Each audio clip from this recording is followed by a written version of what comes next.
getting recorded, right? Yes. Yeah. Okay.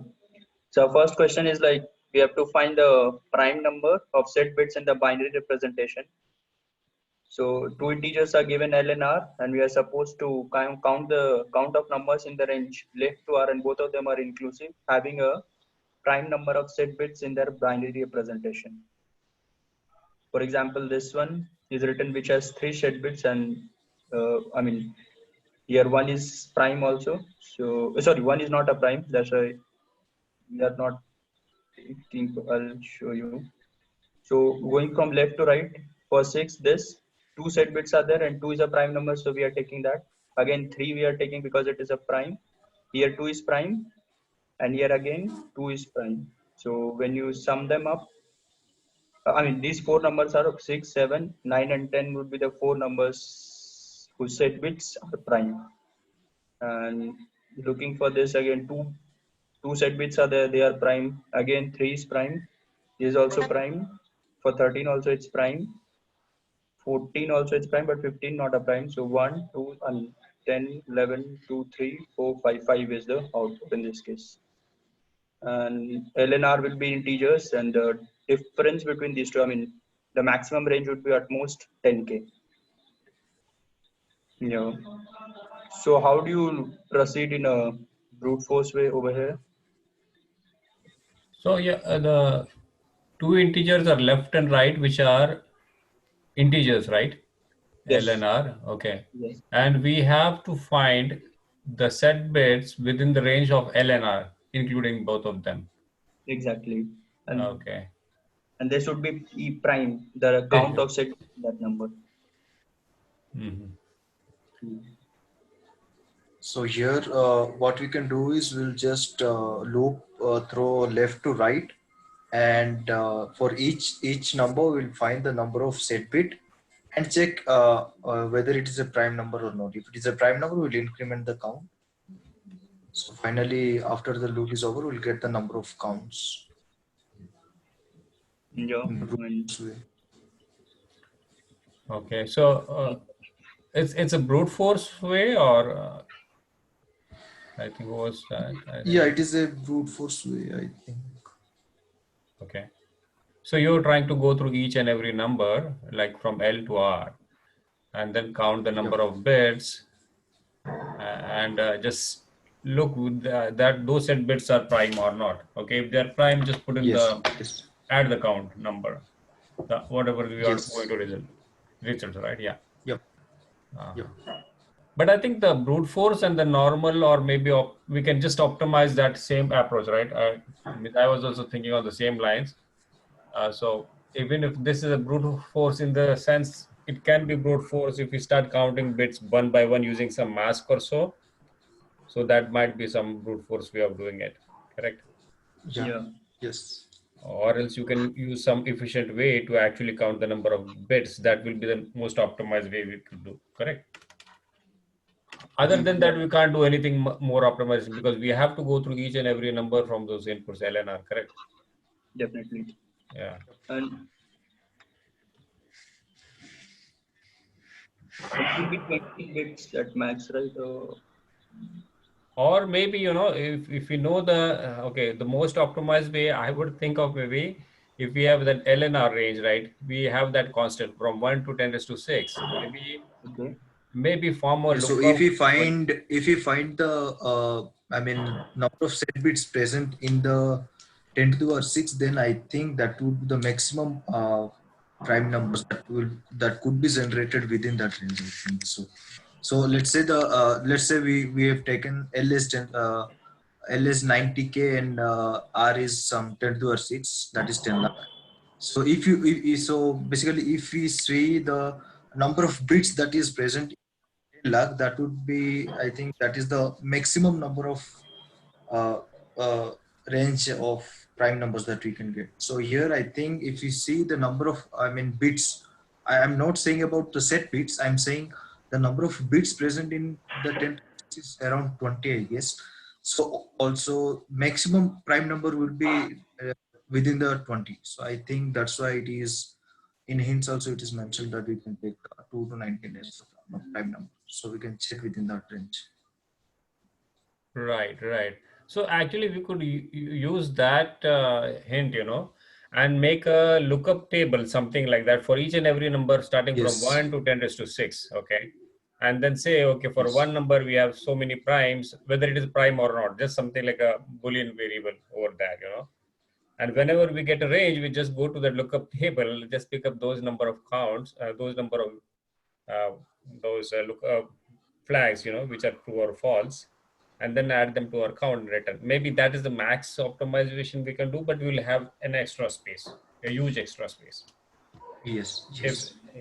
they are worried more about the time complexity. So these are just my thoughts. Maybe I'm wrong.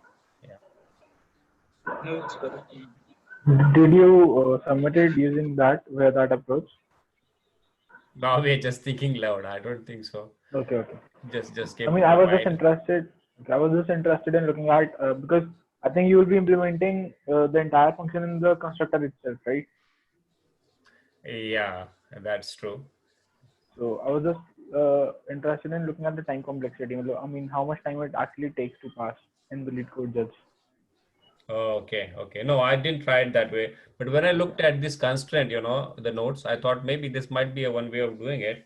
So I Right. just thought of, because the Bavita Paddy, right? He brought some good things about how to do an optimization. So I thought, why not even add that? Yeah. Right. Yeah. Yeah. So you have some approach. Anyone has an approach to share on whatever we were discussing right now? In C++, Bavita?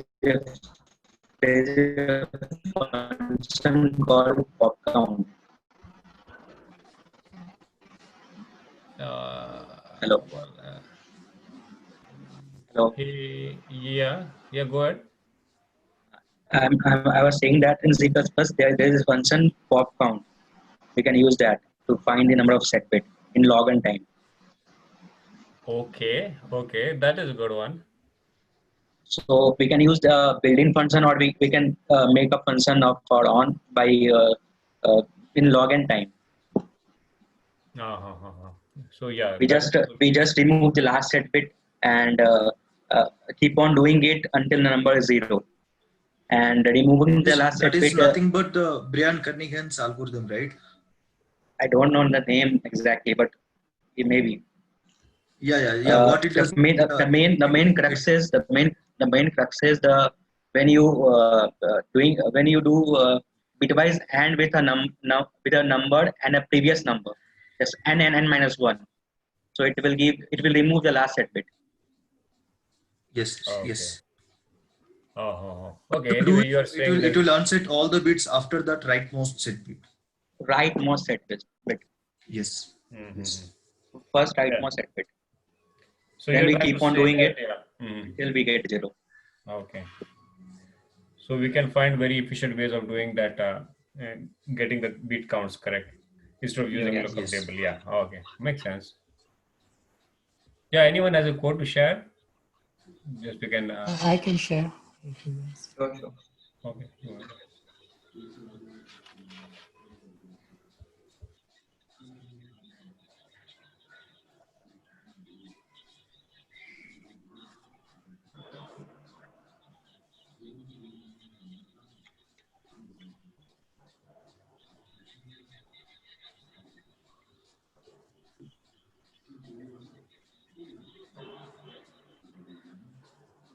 Yeah, we are able to see your screen. Yeah, but not okay. Yeah. Now I'm seeing the code. Yes.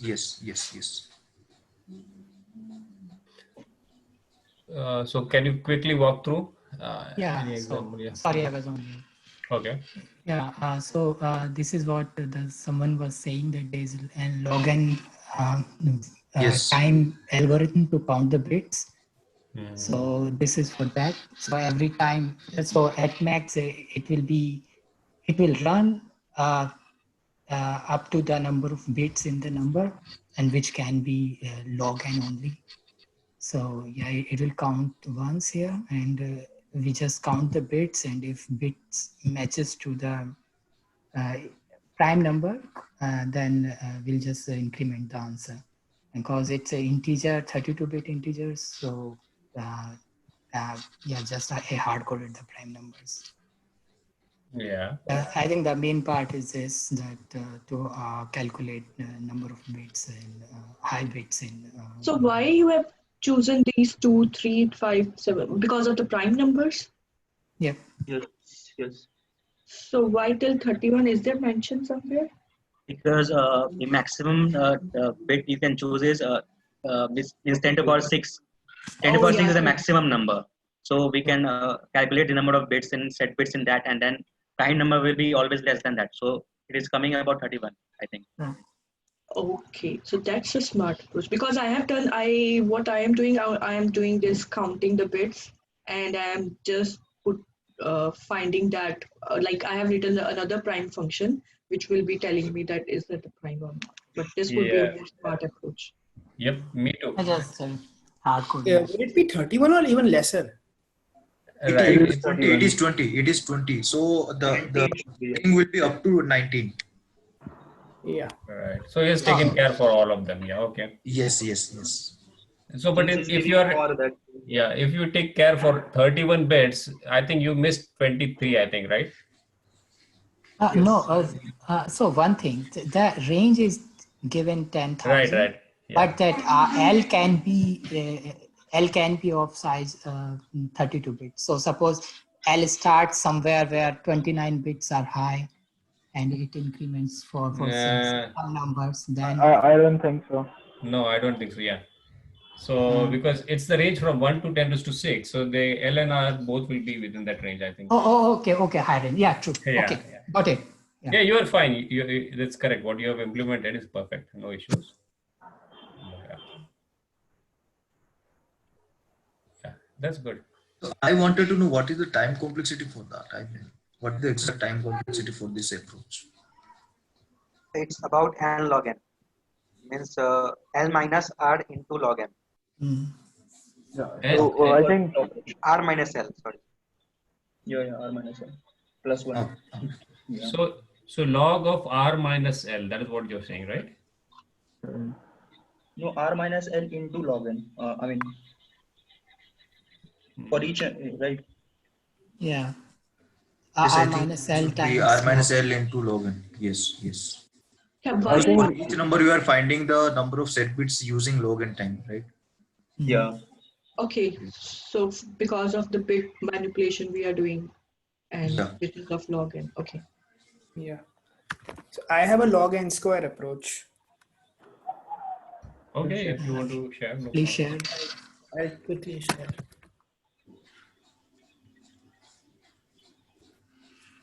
So just before going forward, this is Roger's template, and I've used that. Okay, good. Yeah.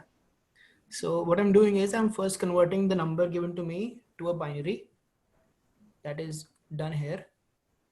And then I'm passing on this function, helper function. So the parameters are position, count, and restricted. So restricted is basically to limit my range that I have to go till L minus 1 only. So I'm doing for L minus 1 and I'm doing for R, and then I'm subtracting both of them. So coming to the helper function. So I'm using 3 variables, position, count, and restricted. And I'm maintaining a map here on line number 6 for all the primes. So I'm just doing 2 things, like, okay, for coming to this, if my restricted is 1, then my limit would be this number at position minus 0. So I could have like checked if it's 1, and then I would have set. But if number of position is 1, then I'll go till 1. If it's 0, then I'll go till 0 only. So okay, so if my bit is less than the limit, then there would be no restrictions, then I can choose any bit for that position. Okay, so coming to this, if I'm looking for set bits, right? So if my bit is 1, I'm increasing my count, and if it's 0, then I'm not doing anything. So in the base case, I'm checking if my count is present in my hash map, then I'm returning 1 to my call. And at the end, I'm caching it here. So you're using the digit DP template, correct? Yeah, yeah. Oh, wow. Okay. It's slightly overkill for this problem, but Yeah. actually it is good to, practice Yeah, on it's this. totally a different perspective. Yeah. So if you practice this more, you'll be more prepared for any complex digit DP problems. I like this. Yeah. Yeah. Yeah. This could have done in an easier way also. Right. But yeah, this is very good. So you can apply it here too. Okay. I was never knowing about that. Thanks. Yeah. Yeah. So my complexity is like my number of positions are like I'm taking 22, just padding 4. So it would be 22 into 22. So maximum count can be 22 only and restricted. So 22 is the number of bits. So the number of bits are log n. So log n into 2. Log in into 2. Okay. What does restricted signify? What does restricted mean? Basically, restricted is like this is where, I mean, if my bit position is say, let's take an example.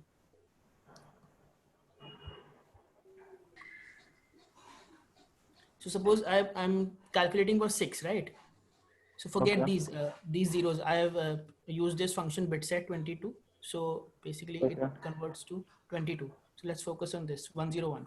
So when I come to this 1, so I can take either 0 or 1. Right? Right. Okay. Yeah. That is what restriction is for. When I am entering this 6, when I'm entering this 6, so that tells me that I can go to 1. So if there's no restriction, then I just then I visit two bits by default. So Yeah. I've taken the other case to be 1. So had there been 0, had the num of position been 0, then I can only visit 1 bit, and that is 0. I cannot put 1 at that place because that would exceed my range. Okay. Okay. Yeah, the restriction and all those things make more sense when actually you're not looking for the bits, because here we don't have more choice, right? Yeah. So if we have numbers from 0 to 9, then actually that actually makes more sense, and Yeah. it's very Yeah. useful. That makes Yes. Yes.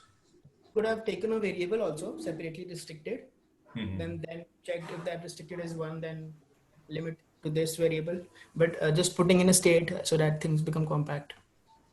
Yeah. This is a very beautiful way of actually working on digit DP, I would say. Yeah, absolutely. Yeah. Oh, Okay. yeah. Thank you. Yeah.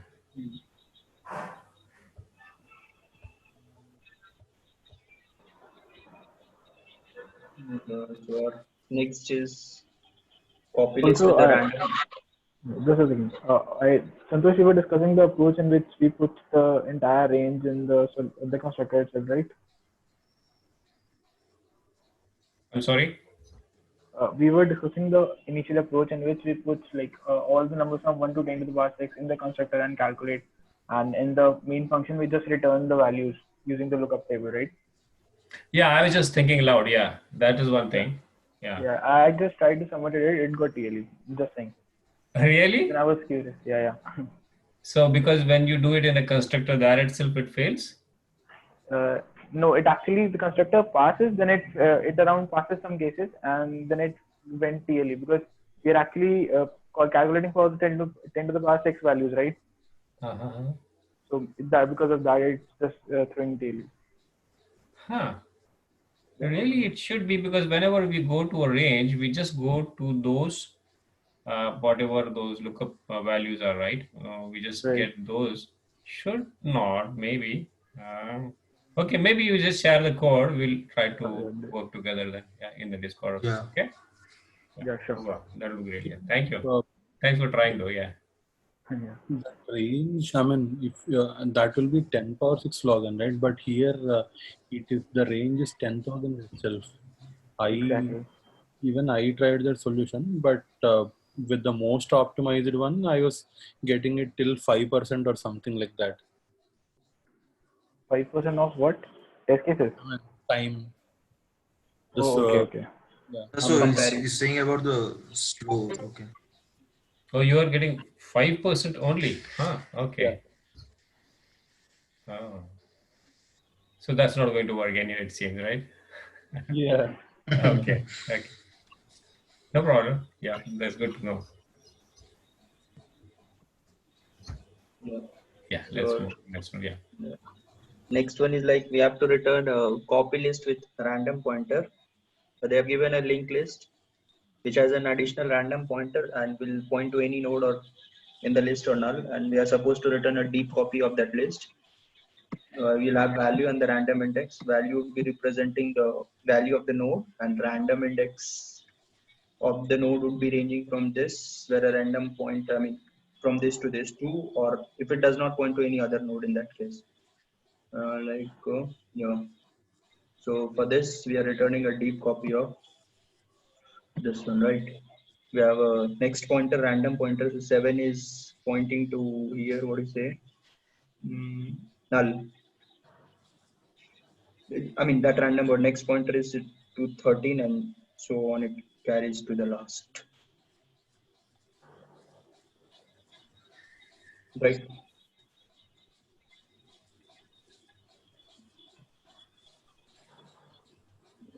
Sorry? So how do you proceed in brute force here? Okay. So you said a deep copy, correct? So Yeah. okay. So a deep copy means we'll have to create nodes if it's a C++. I'm not sure of other languages though. But still for other language, you'll have to create a separate object, a new object for each and every node, right? We'll have to map Yeah, that those. is Yes. yeah. Yes. That's a standard definition. Yeah. Yeah, that's the standard definition of deep copy. Okay. So it applies to all the languages. Okay. So brute force actually, the best way to do brute force, I'm not sure whether it's brute force, maybe create a map, and for each and every location in a map, actually take all these nodes, whatever are in as an input, traverse the whole list, create a map with the key values of these nodes, and then correspondingly for so these will be the keys, and for the values you actually create another nodes in the same map. So you are mapping key values over there, and then you again run through the map, find all the random values, random keys, and map the random values exactly the way the keys are mapped, right? And then maybe return the value of the key, which is the root. So in the map, Again, the values. Again, can you say what is deep copy actually? What do you mean by One deep? extra, like if some variable is there x equal to 7. Now again, deep copy, if you want to permanent copy, like one more node, one more variable replicated as the previous one. Yeah, so separate memory for that. Right. Exactly, separate memory. Okay. Yeah. That is more technical and concise. Yeah. Okay. So while going to first of all, like we need to create the, as you said, create the map, and which would be like the key would be the current root, and its value would be the new node of that root only. Right. And if that is created, then we'll just need to traverse the whole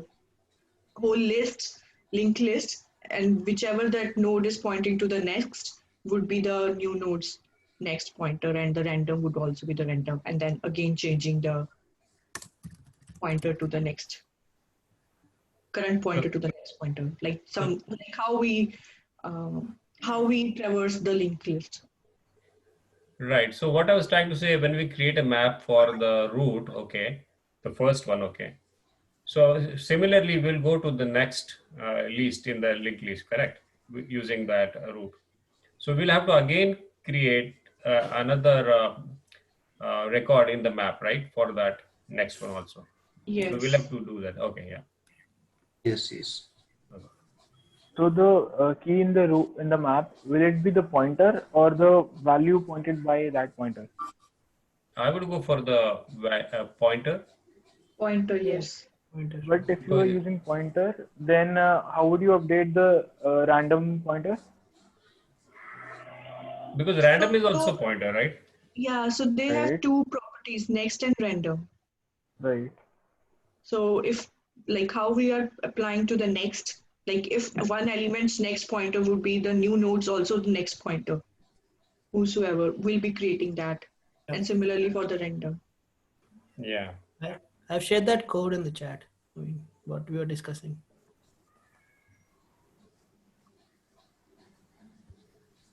Hmm.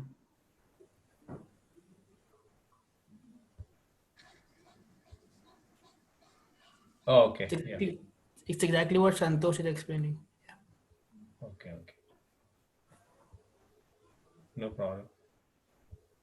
So, okay, you want to? No. I'm Okay. just sharing Okay. code Yeah. reference. Yeah. Yeah. Okay. No problem. Thank you. Yeah. So that is the brute force, right? But the time complexity will be good enough, right? It won't be too bad. Only the space will be using more space. That's the only downside of it, correct? Yeah. Yeah. Yeah. So in worst case, even if you come up with that approach in an interview, it should be fine, I would say. But then we can argue on the space front and then try to find an optimize. But at least we are better off that if you are not able to find the most optimum with lesser space and all that. Yeah. Yeah. Exactly. Like That's just my thoughts, maybe. little bit better than optimize. I mean, sorry, brute force, right? But I don't think so. We have any other way of doing it, do we? Means I know that will be an optimized version of doing that using separately, is going through each and every creating the nodes without using a map. But other than that, do we have any other brute force way of doing it? Yes, we Don't can think so. reduce the time, space complexity. Yeah, that will be more optimized, correct? Yes. Okay. I think the Okay. time complexity will always be order of n, but space complexity can be order of one. Yeah, that is true. Yeah. But if we are the main motive is to create the deep copies, and how would be like space complexity would be reduced to order Yes, of It how one? it depends will on be constant the and That it way depends on permitted the would be. Okay, go ahead. Extra space you can use for creating a copy, but apart from that, any data structure if you use to create that replicated linked list, that would be considered as extra space. Like how Yeah. we are using the map would be the extra space, but without using the map, if we can, we'll be able to Yeah. do that. Yeah, because question itself is telling you to create a deep copy. I mean, he's allowing you to take extra memory for that. Okay. Hmm. Okay, makes sense. Yeah.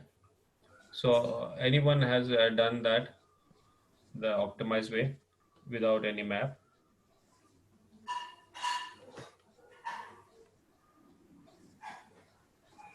I have not done using the optimized way, but I can suggest.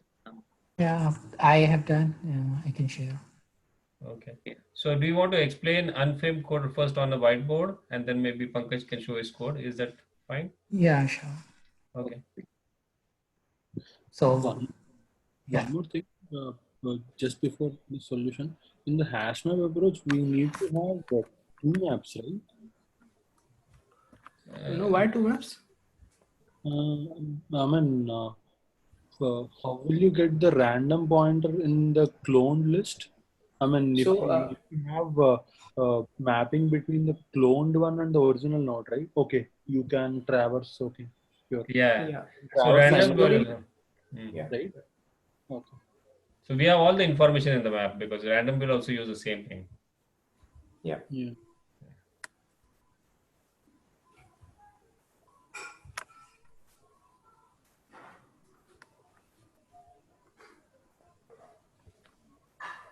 someone is explaining the approach on whiteboard. I thought So unframed. means first explain, then code. Yes, yes. Okay. I'm sharing the screen.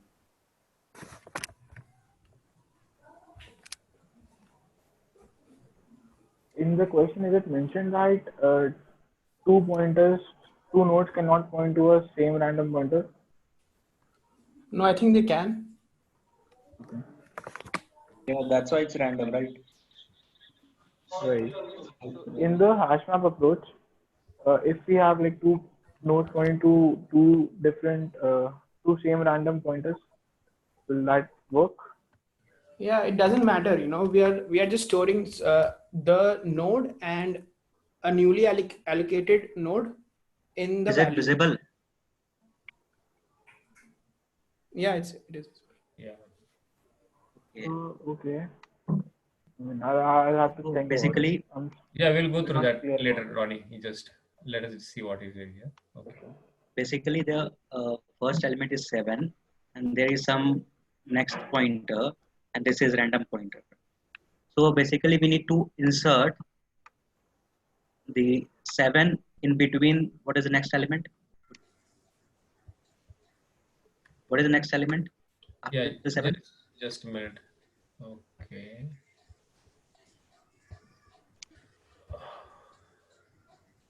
$13. 13. So basically between 7 and 13 means first two elements we need to insert the value of 7, and between 13 and the other number we need to insert 11, the yeah. value of 11. We need to insert the value of 13, 11, between 13 and 11.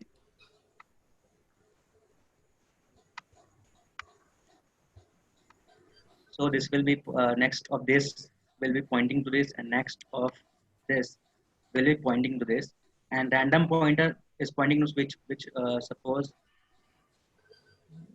which node, this or this. Random pointer for 7 actually is pointing to null actually. Yeah, it's the last pointer. Okay, And let 13 it random be is pointing to 7. Yeah. Yeah, you can point to some, Okay. just an example. No issue. Okay. So basically we need to first step is insertion of the 7, insert 7, and then if 13, then insert 13 after that. First step. And second step is to copy the value of random pointer in this random pointer. So for that we need to go to the next of we need to go to the random value. Okay, of that Basically- value. Basically we go to its next, means it's random value. Then we need to copy in second step, and in third step we need to means in the second step this will be pointing to this,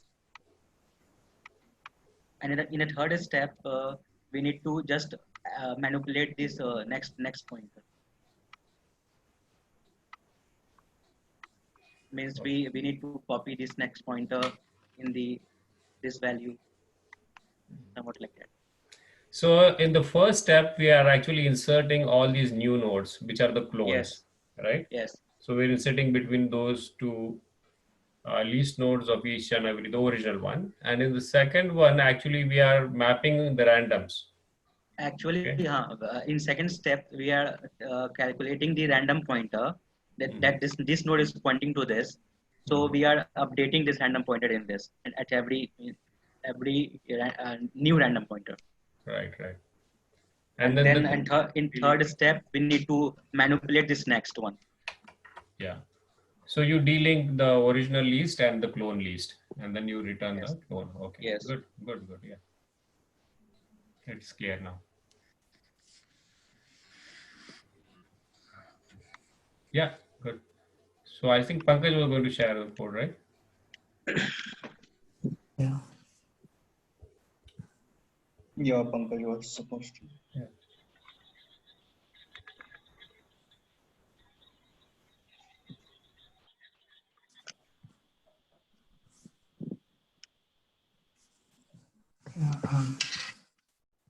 So my approach is also similar what last person was explaining, but idea is just not to have map, but insert a new pointer in between the pointers or in between the nodes.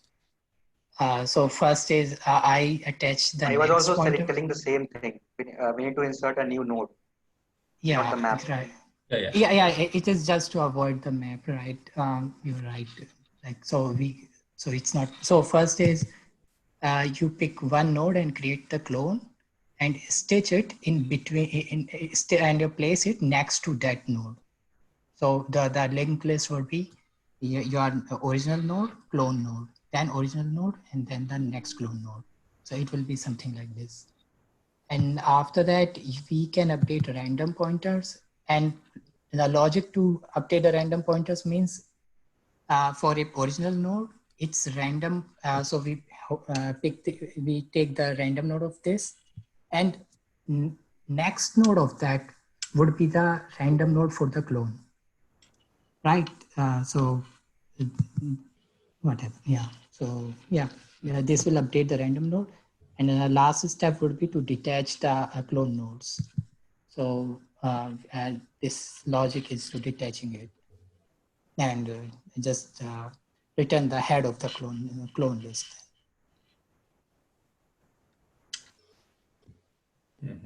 So on line 31, you are updating the random values only if the node dash random is true. It may happen that somewhere random node is null itself. So so that means the idea is the random node, the next of the random node would be the random node of the clone node.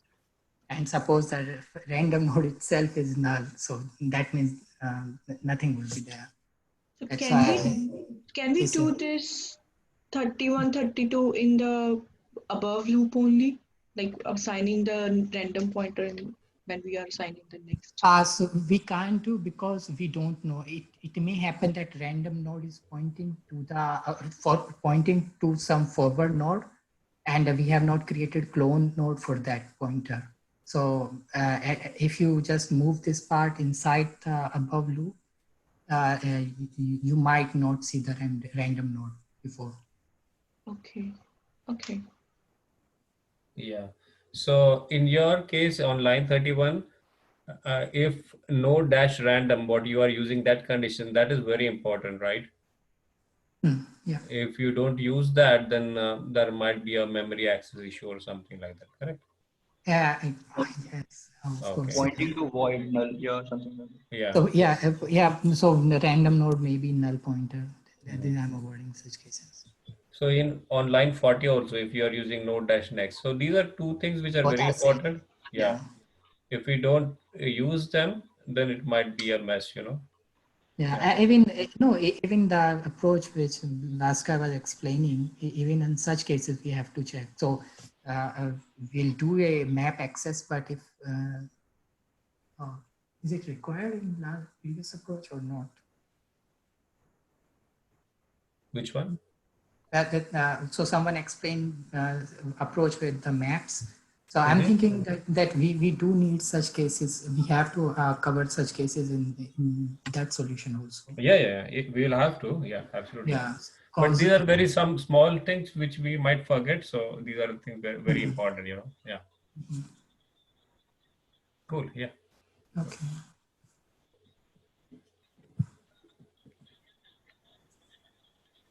I just wanted to ask whether, like, in these kind of questions, whether is it expected to come with this solution, like proper code and logic? Because the hash map one is. I think logic should be there. It depends upon the interviewer. Yeah, But actually, I think, you know, whatever the approach you take, even if the map approach you take, and if you explain your logic, everything well, you still have to write a clean code, correct? That is what expected. Yeah, so that code is, I mean, doable within 30 minutes and 45 minutes. But about this code, I'm saying, like, if someone hasn't solved this one or questions like these before, then I think it's a bit difficult. Yeah. Dealing pointers, like managing the case should be all about practice. Exactly. Yeah, manipulating pointers is very tricky. And therefore, I was just going through each and every line of code and, you know, understanding it well. So that is very important. So small things as he was doing that, like if next dash, random dash next and all those conditions, they are very important. So it is always better to go the best approach, what you really are comfortable with. That is what I would do. you know. Right. Hmm. Yeah, Ronnie had something to talk also, right? What was the question, Ronnie? Ronnie is. Oh, he's busy or something. Okay, maybe we'll take it offline then. Yeah, No yeah, problem. sure. Okay, go Yeah. ahead. Next is like number of dice rolls with the target sum. They have given D dice and each dice will have F faces. We are supposed to return the possible ways and whatever answer is there, take a mod of it so that the sum face up to the, I mean, when you, the sum or the face up numbers equal the target. So your dice is 1, face is 6 and we want a target of 3. So when we throw that dice, we can get sum of 3 over there. And 3 is, because it's a 6-faced number, 1, 2, 3, 4, 6 it will be. Now we have to use 2 dice and faces are 6. So definitely we can't get 7 on one dice. So one dice may have 1, the other dice will have 6 or 3, 4, 4, 3, 2, 5, and so on goes for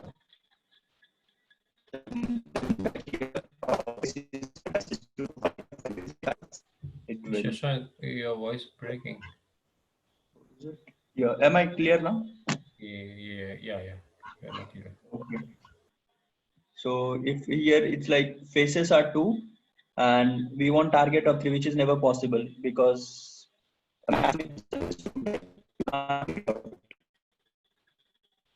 yeah. So what would be the Your voice is breaking, so okay. Yeah, am I audible right now? yes, you are. But in between, when we were explaining the examples, it went away. So Sure. So I was saying that here the faces are 6 and you have to obtain a target of 3 and 3 is there on your dice. When you roll the dice, you'll get 3 out of it. And secondly is like if you go to second example, faces are numbered from 1 to 6, 2 such dice are given and target has to be 7. So you can't obtain it from one die. So combination like 1 on one die, there are 6 on other die and then 2, 5, 3, 4, 4, 3, all those combinations. so Again if for third. I Yes, have one go ahead. question. So if they are saying that face is 6, which means that one of the face would be 6. No, 1, 2, 3, 4, 5, 6 like that. They have defined there. So it is a 6, cube. 6 is the last number, yeah. They're saying 6 faces are numbered. Yeah, 6 faces are numbered, like 1, 2. There can be 10 faces numbered die also. I mean, that would be like Okay, it's non-ideal like die. range 1 to 6. Yeah. Yeah. I don't know why they have numbered some here. How can be a die with 5 faces? No, is it die with 6 faces, but they have they are saying they're numbered only 1 to 5. But The what other, about the 30? face 30. Yeah, that Yeah, is like 30. Yeah, but you can have a dice with 5. A Yeah. different shape. Yeah. So this is also I thought saying numbered 1 to 30. Yeah. so dice Face. with 30 like 30 faces it will have. Right? that that's That an is like 30 dice with 30 faces. Like we have 30 dice and all are having 1 to 30 range. Yeah, 1 to 30 range, yes. That's a Yeah, maybe possible in video games. Yeah. Yeah. animations, yeah.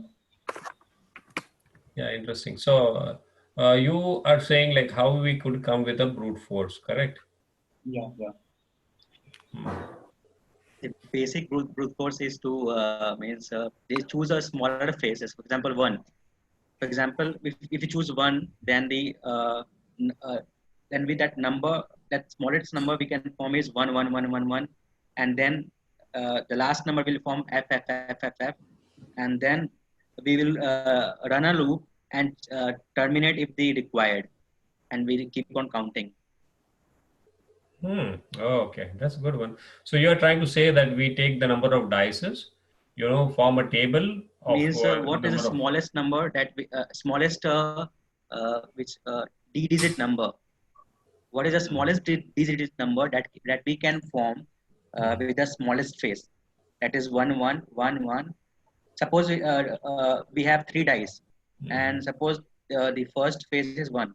So the smallest number that we can form is 1, 1, 1. And the largest number, suppose we have total number of phases is 6.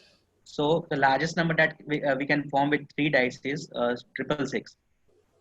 666 or So- 6 plus 6 plus 6? I'm talking about number. You're like, we have 3 dices, and what would be the upper limit Largest and number. lower limit? Yes. Yes, Okay. that's I'm possible. talking about a number as a whole. Yeah, Got it. yeah. And Like then it's like combinations or something you are saying. Like how many, Yes. permutations would be there? But we can take the maximum range, as Shashank was saying, to be the maximum sum. But Why in do- order to calculate this sum, we can take the number and define it, sum of its digits, and we can break if the condition requires.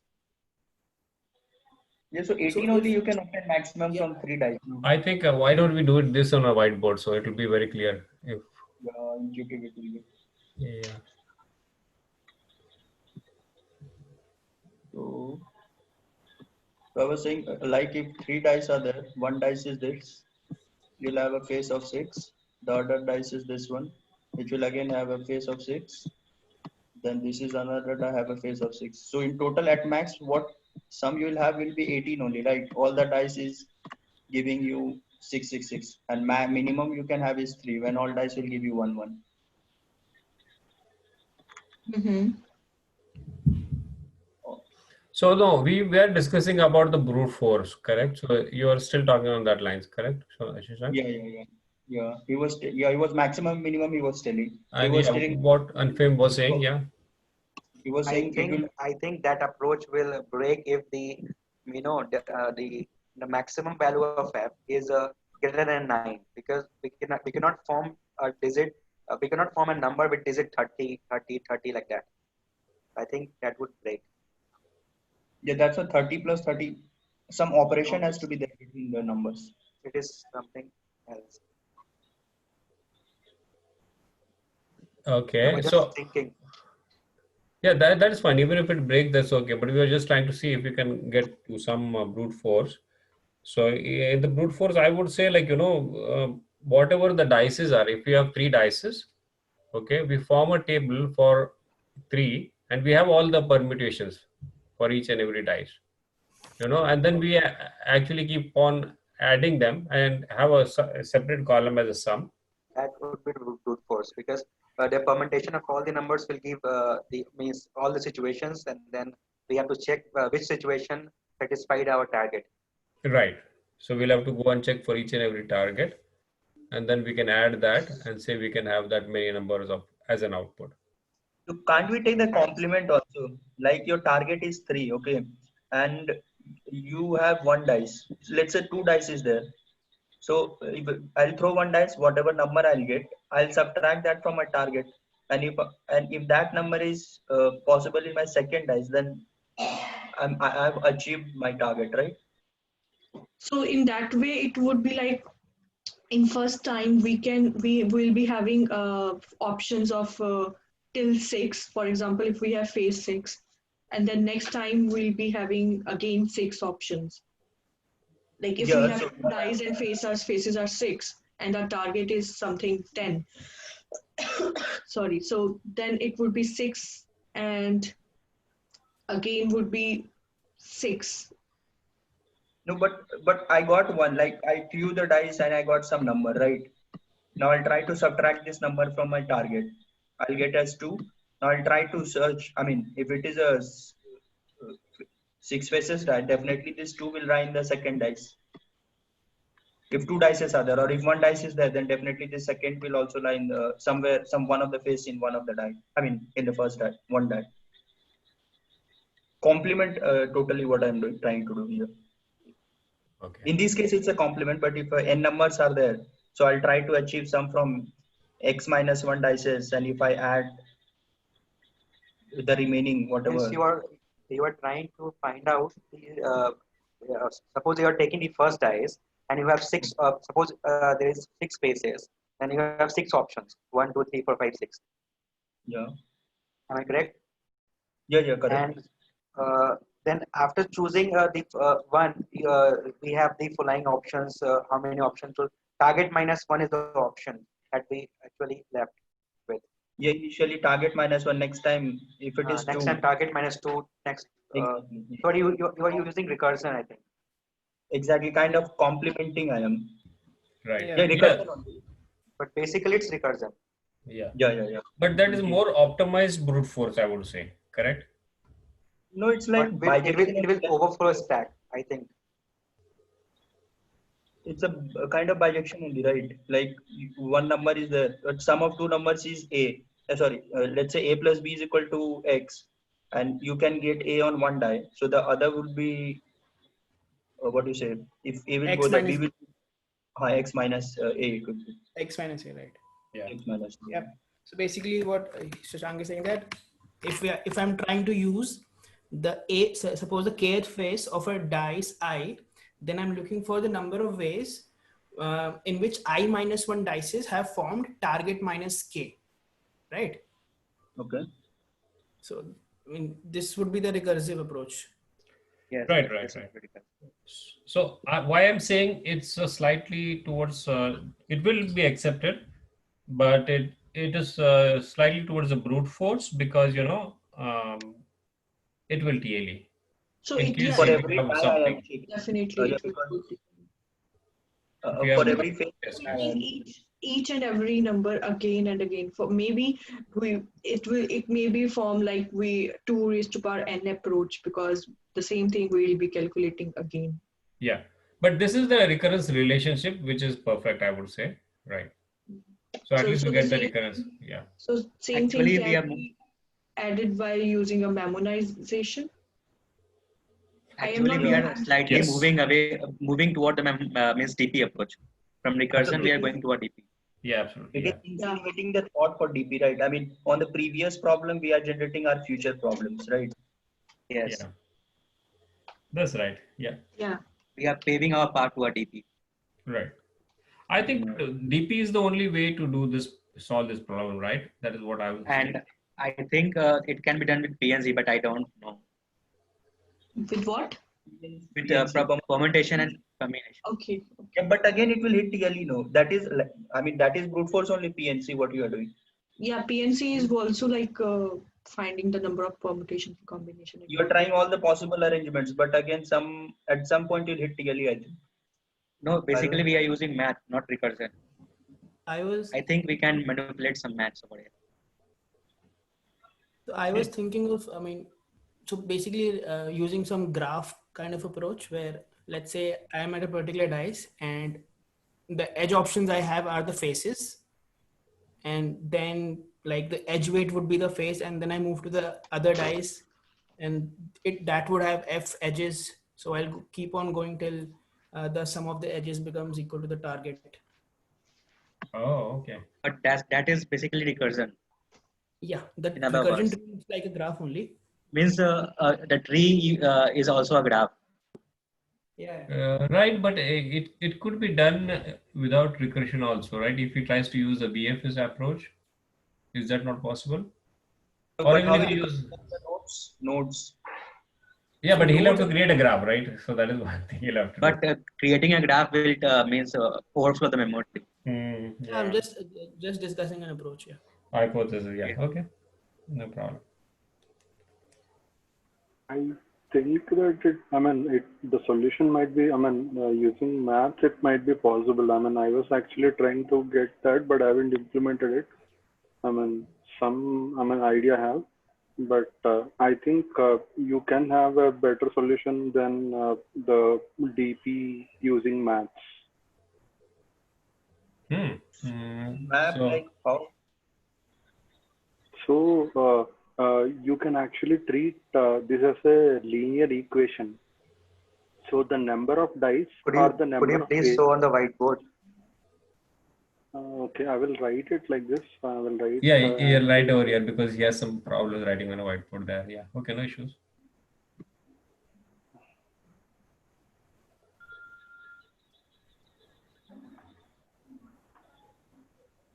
So he's writing here. Okay. I think so. He'll be.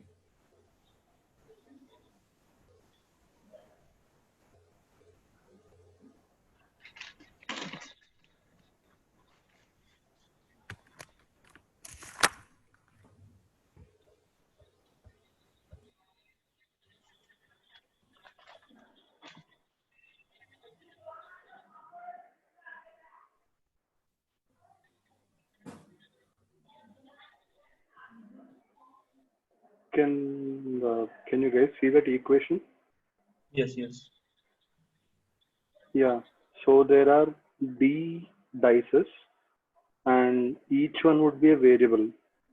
And so one of that, I mean, the possible values for that equations are 1 to F. Yep. Okay. Okay. Yeah. So you need to find how many number of solutions are possible for this equation using this constraint. This is a PNC problem, right? I think it is a binomial. Binomial. Binomial coefficient, yeah, exactly. Yeah.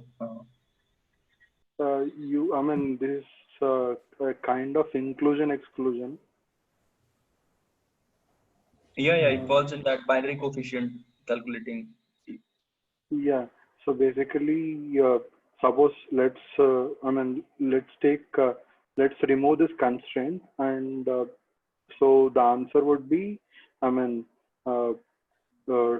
target plus D minus 1, C D minus 1. If you remove this constraint, so you find the inverse of this constraint solution, and you so you subtract that inverse solution minus the total possible solutions for this equation without this constraint. So you're saying Did that total anyone number get of solutions would target plus D minus 1, C D minus 1. Think that formula Yeah. was NCR minus 1, CR minus 1. Yeah, but if there is no constraint. That formula we can use the x1. Suppose we can use the value of x from anything. Means one from positive number 1 to infinite. I think. Yeah. Yeah. But No, here is a restriction is only till f. No. That is why I was saying. So if you remove this constraint, the number of solutions is target plus D minus 1, C D minus 1. But if you have, if you remove this constraint, you need to find the inverse solution. Let me give some example. 1 minute. You mean by inverse solution? But I think it should be like what you are saying. This problem is similar to like a couple of like 10 oranges are given to you and 5 people are there. Okay. So each of the people should get at least 1 orange something, because see, if target is 3 and your face is 6. Okay. So to x1 you give 1, x2 you give 1, x3 you give 1. For rest of them it will be 0, right? But you are giving a constraint like it has to be greater than 1. Yes, that was I was saying. Yeah, 1 minute. I will try to explain the simple equation. Do you see this equation? X1 plus x2 equal to 5. Yes. Yeah. Let's suppose there is a constraint of x1 greater than 1 and x2 greater than 1. So Okay. how many solutions would be possible without this constraint? That formula you already know. But if there is a constraint like this, you can actually this x1 greater than 1, x2 greater than 1. How many answers do you think would be for this solution? 2. So for this, I think we can give 1 1 to x1 first, because they are saying both of them should have at least 1, right? Yeah. So x1 plus x2 will boil down to 3 now, right? Yeah. I think it's 4 C1. Correct. Yeah. So this actually boils down to the same above equation itself, x1 plus x2 equal to 3, where there is no constraint as such. Now x1 and x2 can be 0, where the equation is x1 plus x2 equal to 3. Yeah. So similarly for this equation as well, you can actually transform this equation xi less than or equal to f, right? So you try to find the answer for solution where xi greater than f.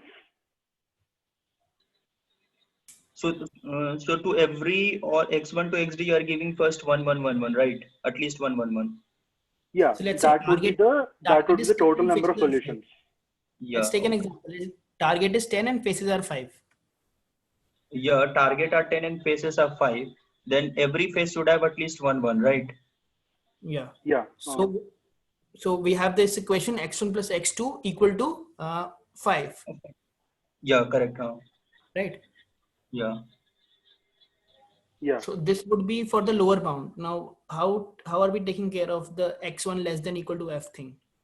Yeah. So you actually transform that xi less than or equal to f into xi greater than f and remove those number of solution from that total number of solutions. Yeah. Yeah, got it. So he's It's, giving it, FF to everything. what? I mean, when you are saying x1 greater than f, that means you are giving FF to everything. At least f each of the variables should have at least f amount, right? Yeah, That yeah. is what. Yeah. So Yeah, the right true. side becomes target minus I mean, df. no. Yeah, this is where the inclusion exclusion comes in. So x1 can be greater than f. I mean, one of the variable can be greater than f. Two of the variables can be greater than f. And I mean, so this is where the combination and principle comes in. So DC1 into the number of solutions with just one number greater than f, and the DC2 into the number of solutions with two numbers greater than f, something like that. Yeah. Yeah, But I it's mean, not. somewhat it's not straightforward, but you can actually have, I mean, a better, I mean, the runtime complexity would be the lesser than this. I'm guessing that. But you'll be calculating combinations, right? So that would be factorials. Then also you'll be using DP only. No, small. I mean, formula direct. Even if you use. That NCR formula, that is Yeah. also factorial, right? Factorial, we will have to use DP. Okay. So, We can So, pre-compute it. Yep. Yeah, but this is a good way. This is a very good way of thinking. Equation, like everything is taken care by equation. Yeah. Yeah, good. So do you have something, a code or something like that, do they? no, Would like to no, share on that? I am still writing it. I will share it on Discord when I No complete. problem. No problem. Yeah. Very good approach. Yeah. Thank you. Yeah. So this will be a very high level approach even to discuss in an interview for now. Maybe when he gets the code, we can think over it. But the normal bread and butter code for the DP, what we are arriving at, does it even have? I think Yeah, Suhag has, right? Yeah. Okay. I'll share you the recursive what I was doing like. So I'm saying let's say we have n dices, right? So I'm first trying to and you have f faces. So I'll try to obtain solution from first. I'll subtract dice number. I mean x minus 1 from n minus 1 is the sum that I got. I have to obtain total sum of x. Right. So if I add 1 to it, that means from I mean, I have used till now n minus 1 die, and from there I got a sum of x minus 1. But my target is to achieve a sum of x. So if I add 1 to it, then by throwing the last die, then I'll fulfill my target, right? Right. The same way, like x minus 2, if we get, I mean, trying all the possible faces of a die. If I'm getting a target, I mean, till now I'm getting a sum of x minus 2 from n minus 2 die. And if I add, if from the last die, if I get plus 2, then again I'll fulfill my target. So the recursive equation would be like, right, total sum you have to obtain,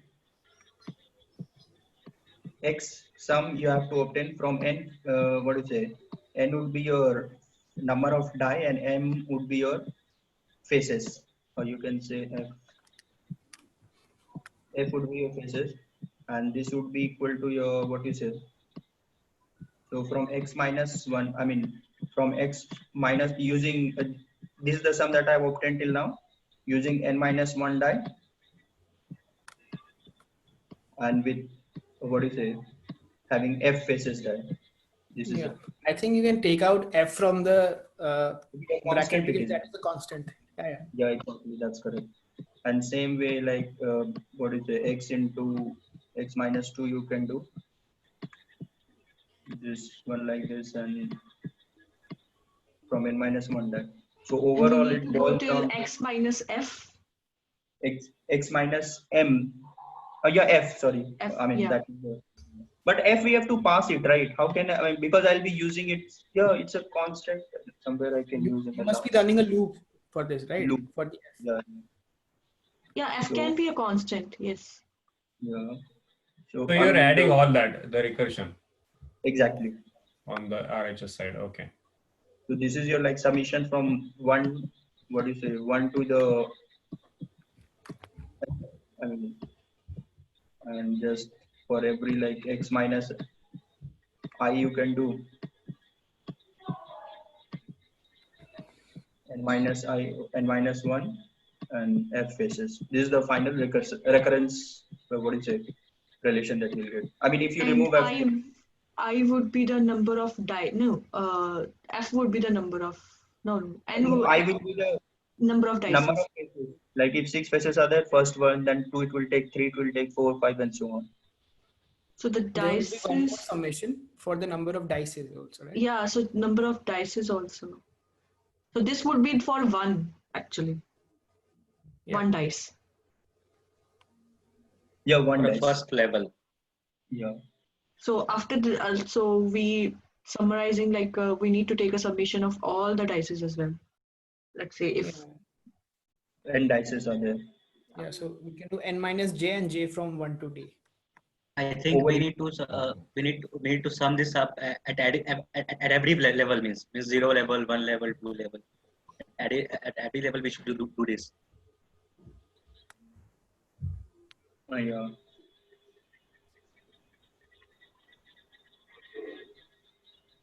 Okay. So what does S represent? S is number of ways to have x minus I sum with n minus 1 dices, right? Yeah. Yeah. Minus 1, yes. Right. And now for this current level, we are doing summation for all the faces. For all the faces. Okay. So it's like you have taken die 1. So I took first phase, I'll subtract it from my target. Again, I'll take the second phase, subtract it from my target, and so on. All the possibilities, like all the possible phases, you can subtract from there. And yeah, we can take an example also. Like, yeah. If we have something like, what is it? Let's say 3 dices are us, and we have to obtain a sum of 8 in that case. Just hypothetical. So it's a bottom up, I'm saying. So like this 9 columns, you can make 0, 1, 2, then you'll have 3, up to 9 you'll have, right? And dice will be like 1 dice, 2 dice, 3 dice. So initially you are obtaining a sum of 0. You have a dice and you can never obtain a sum of 0, right? So you'll always have 0. It will have 0. It will have 0. Now you want to obtain a sum of 1 and you have 1 die. So there is 1 way, right? Again for 2 it is 1 way, for 3 it is 1 way. But it will go only up to 6 because a die have only 6 faces, right? The moment you hit 7, it will be what? 0. Yeah. For 7, isn't it? Yeah. So take that as f, not as 6. Yeah, better it would be to take it as f because that is the maximum sum to which we can obtain. Yeah. And so on we can fill for the next. Yeah. So this is the bottoms up approach. Bottom up, exactly. Yeah.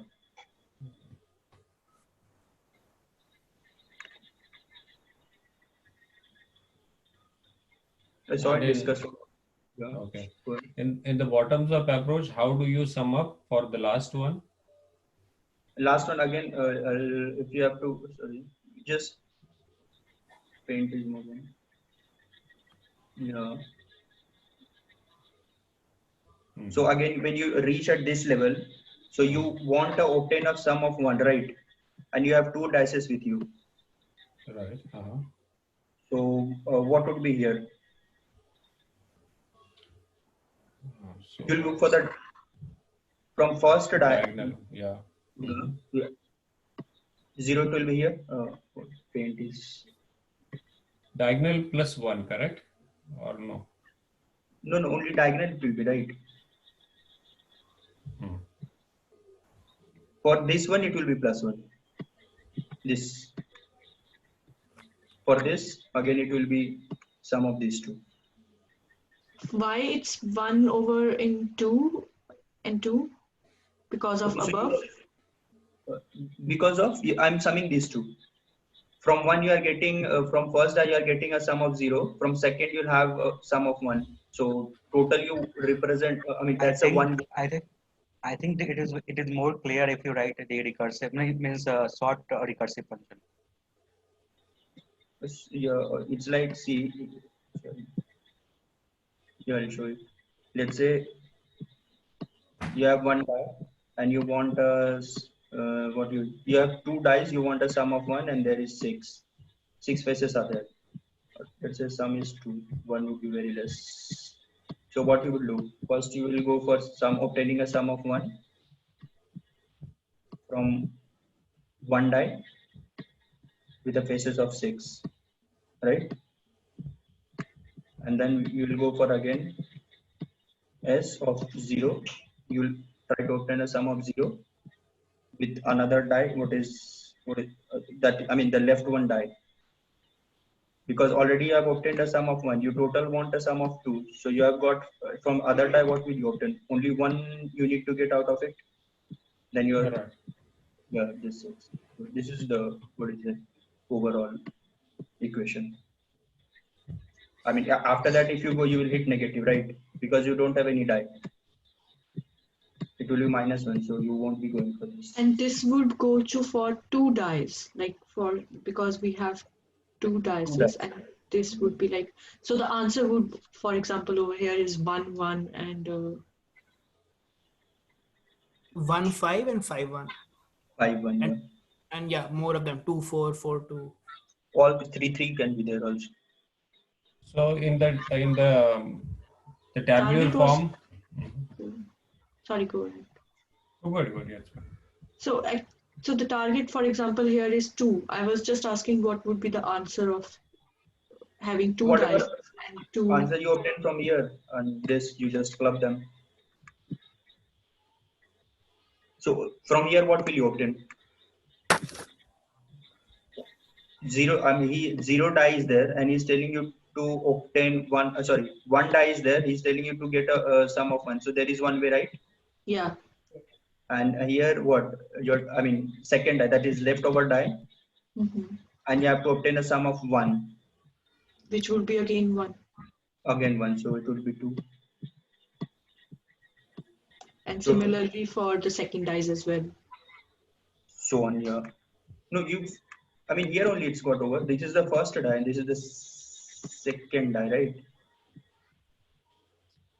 Yeah, but both together will combine to one way, correct? Yeah. Yeah, that is the concern. Yeah, because here your dice is 0 and you are trying to obtain a sum of 1, which is not possible, right? It will return 0. Right. Yeah, I think you were saying that. Yeah. It will return 1. Yeah. So because in second example, 1 plus 6 is also possible and 6 plus 1 is also possible. So I'm saying if we have 2 dice, 1 plus 1 would be for 1 dice and 1 plus 1 would be for another dice. There would be but two here think your dice is 0, right? And you want to get a sum of 1, which is impossible, no? It's an impossible event, right? I think Sonia is saying something else. I think. Okay. Yeah, I'm saying overall the answer would be 2. No, it should be 1. Because we have 2 dice and there are 2 possible combinations to get 1 and 1. So which other combinations you apart from that? They're not exclusive, no. So basically, let's say we have a dice and that has Yeah. F face. And we are looking to form some target. Okay. So so if we take a face for a particular dice I, let's take that face to be X. So Yeah. now we look for target minus X in I minus 1 dices. So Okay. that is a way, right? So that would be a sub problem. And my just if I get X on my particular dice, so that would form one way. Yeah. But what saying here this is you have to obtain a sum of 2. So there is only one possibility. You get 1 on both the die. Which Yeah, other we are on the possible? same page. I'm Yeah. explaining to Sonia. Sonia was saying that it would be 2. Okay. Yeah. Okay, yeah, I got it. Because yeah, so because we have a phase 1 at the same time, and over there Yeah. also phase 1 at the same time. So yeah, I got this. And there is no Basically, other we need, arrangement. basically we need to do a prefix sum of the Yes. previous the previous row. Yes, For yes. example, our faces is from 1 to F. Therefore, we reduce the by 1 and then reduce by 2. Then we have to go to the previous of the F. Means we have to go back to the F steps. Mhm. Yeah. In I the don't think bottom so. of table. Yeah, but it won't be so easy as a prefix sum. No, it No, is. no, It is inside the not. table is filling. Yeah, but still, in the table also you don't have to do a prefix sum because it will depend on the target always. Means I'm So just like, telling is that we have to just sum it up the previous row till it means F steps back. Yeah, yeah. no, So no, I am getting your point, but if we just try to remember the prefix sum, the same thing comes in our mind, exactly. So, Exactly. yeah. So it is similar to prefix sum, that is what you try to say, yeah. Then it's fine, yeah.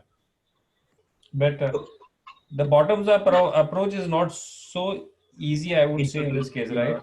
exactly. Yeah. Yeah, I I was have also that. trying to. I can share. Okay, yeah, no problem. I think Shashank can go through his code first, and then Yeah, sure.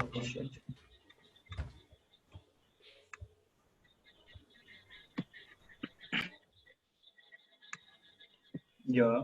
So here what I'm doing is the base cases. Like if the sum itself is, I mean, dice itself is 0, there is no point in going further, right?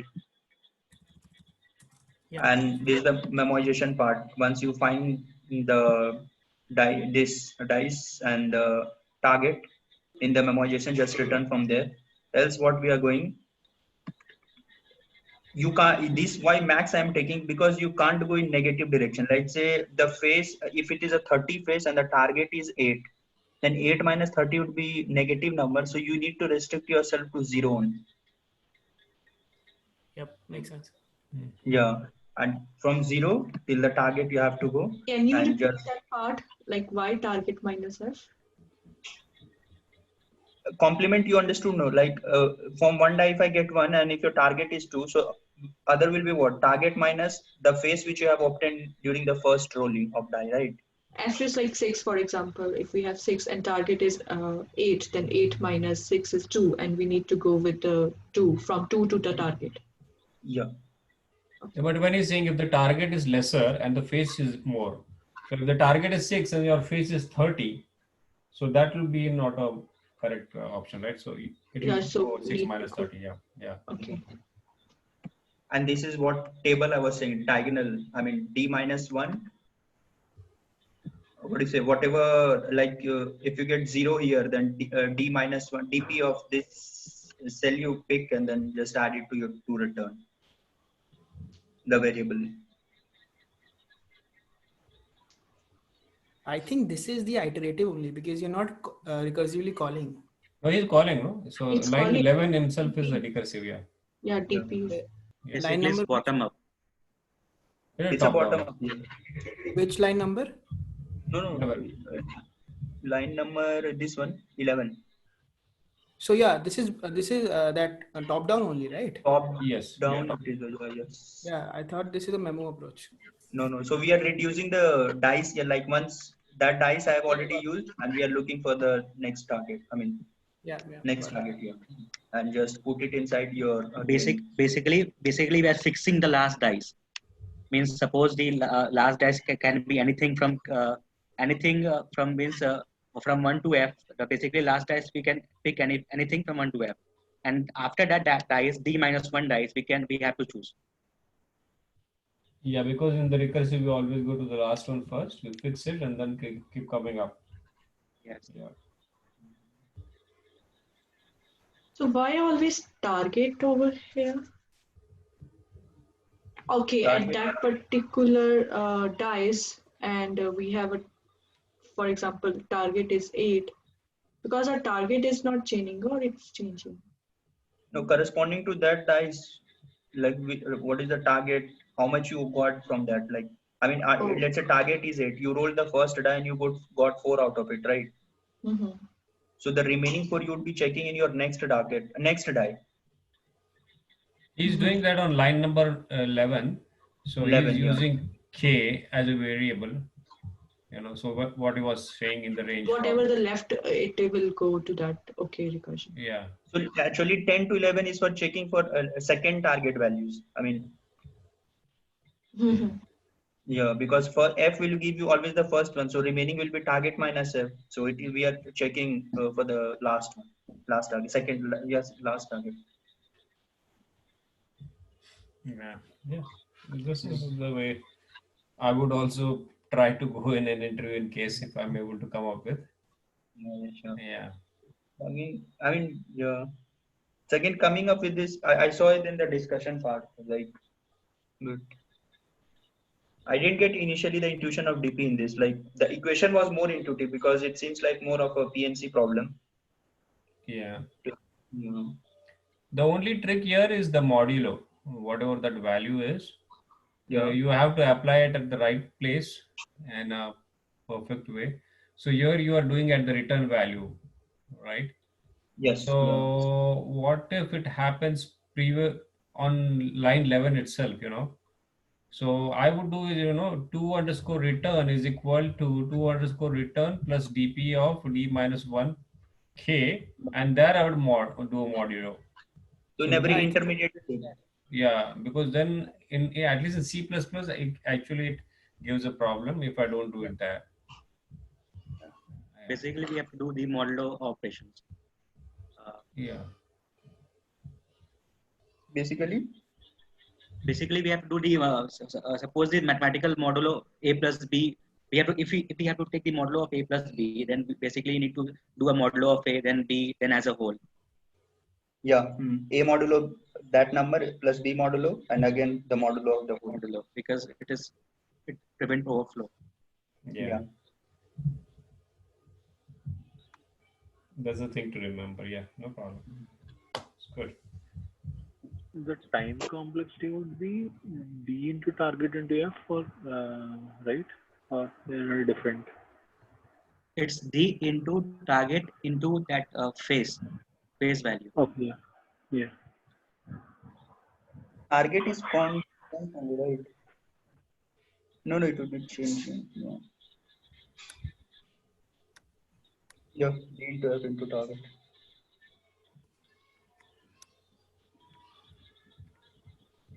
Yeah, okay. Yeah, no problem. Thank you, sir.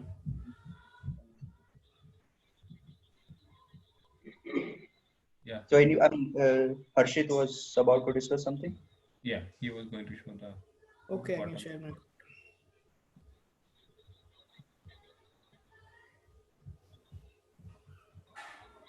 So, is my screen visible? Yes. Yeah, so it's on the same lines. I am using this DP array where my number of rows are the number of dices. I've taken the maximum limit and I've taken the target to be my number of columns. So my base case is that when I have one dice, so using one dice, I can only make 1 to F possible targets. So I initialize this. May I interrupt you, Arshad? Sorry? May I interrupt you for a second? Yeah. Okay, so on line number 5, you are taking 31 and 1002. I understand because you're looking at the constants. But if I were not supposed to look at the constants, so still I can't use that target value in the columns. Yeah, you can use that. Okay. Okay. You can do D plus 1 and target plus 1. Okay. Okay. No problem. Sorry. Go ahead. Yeah. Okay. So this is the base case. When I have one dice, I can only make the possible number, the faces it has as a target, and there would be just one way for that. Now the next thing I'm doing is this loop, line number 11 is for the number of dices. So that would go from 2 to D, and this is for the target. And the next thing I'm doing is, so as Shashank explained, if I'm using this jth face on my current dice, then I'm looking for k minus j as the target for my I minus 1 dices. So that's it. So my vase would be a vase plus this. That's it. So that modulo is just to prevent overflow. So this keep on accumulating into my vase array, and I would then put this in this dp of I and k. So I'll fix a target and I'll go through all the faces for the dice, check if that k minus j, how many ways are there to make that k minus j using I minus 1 dices, and then I add it to my ways variable, and then I put this in this position. So I keep on doing this till my target, and this is because I cannot make I cannot go beyond this thing. Yeah. So, but you are using on line 17 k minus j. Yeah. That is okay, because you have to do that, correct? But if you look at your line number 15, where you have that condition to exit the loop, you are also looking for j less than or equal to f. So what if in case if f is lesser than or greater than k? So if the target is 5 and I have 9 faces, then there's no point looking for the 6th, 7th, 8th, and 9th face, right? Only up to 5 you will have, yeah.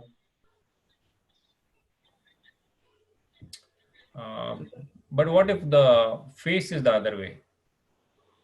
So if the face is the other way, then I will go till the k point. Okay. So you'll restrict it to the k because you are not interested in that. Worst case, you won't get any answer. Yeah, makes sense.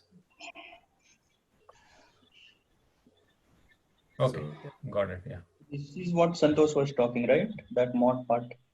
I mean, unfame, and you were saying line number 18. I think last modulo is not required. The waste Yes, I just put it. I don't. Maybe. Which one? Line 22? Line number 22. Yeah. Right. But it is always good to have more modules, I would say. Yes, but sometimes it may lead to wrong result. I don't know why. Mm-hmm. Yeah, that's good. Yeah, it's very, we have to be very careful about the bottoms up approach. But yeah, what you did is very good, because line 15 is very important, I would say, correct? Yeah. The exit conditions, yeah. Because then this thing would be negative, no? K minus j. Yeah. Usually what happens whenever we go for a bottoms up approach, we think only of 2 loops, correct? So in this case, we have 3 loops. Yeah. Just talking on the high level view of just a template. But you have this third one and you have to take care of that. So that's basically first we need to think of a recursive approach before going to a bottom approach.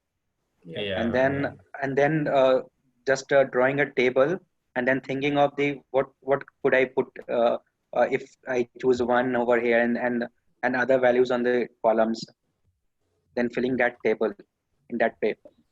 This is somewhat similar to coin change problem, right? Yeah, all of them, they look similar only when we actually come up with the concept is basically the same. Yeah, but I like the way what Unfame is saying. First write a table. Maybe we can do that as a practice from next time on a whiteboard. Write the table, so it's very easy to understand when we try to implement and relate it also, right? So this small thing actually won't come up in an interview when you're pressurized. So basically, when we talk about means DP problem, then we should discuss in such a way that we approach first recursive approach first, and then we should do a top-down DP if possible, or bottom-up DP. And bottom up is also not necessary in interview, right? I mean, if we know confident about that, otherwise recursion and memoization is fairly. I think in some cases the bottom-up approach is more simpler and more easier to understand. For example, the maximum path possible example, this type of sums is grid DP. Yeah, but that, I mean, you know that I'm saying, if you know fairly well that you can explain it before the interview, then. And in grid up DP and the means top down approach will be more difficult if you see.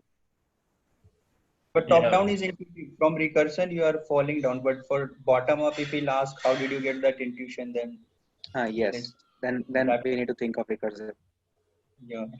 Yeah, to some extent, the top down is slightly easier. Yeah, that's true. But not always, I would say. Yeah, it depends again. Yes, not always.